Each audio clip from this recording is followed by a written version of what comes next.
Якутия– крупнейший регион России, богатый флорой и фауной.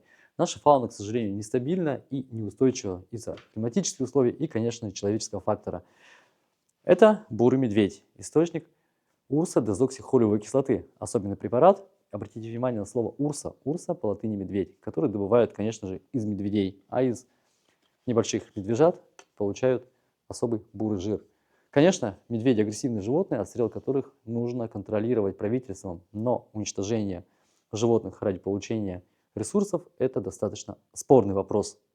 Такая же ситуация и по кабарге. Это интересный вид оленей небольшого роста с такими мощными зубами. Кабаргу истребляют ради получения особой мускусной железы, которая расположена у самца. Эта железа использовалась раньше как аналог Виагры, теперь она может не использоваться, потому что есть лекарства, которые это все заменяют. Все в Якутии знают про панты. Это особые живые наросты на рогах северного оленя, которые используют как биологически активные вещества.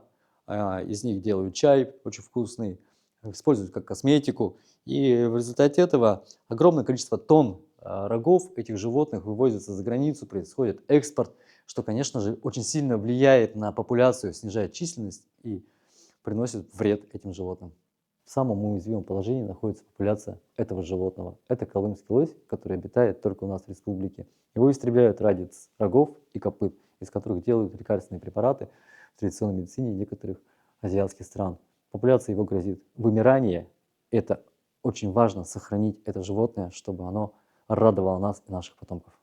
Животный и растительный мир Якутии– это очень сложный, очень нежный организм, который нужно беречь и понимать.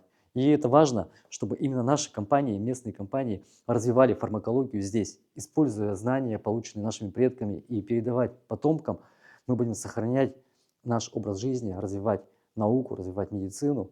И не надо допускать вмешательства посторонних компаний, как мы видим, происходит в других регионах, где происходит разрушение экосистем, где происходит изменение сукцессии биологических организмов. И мы должны это сохранить и приумножить богатство для наших потомков.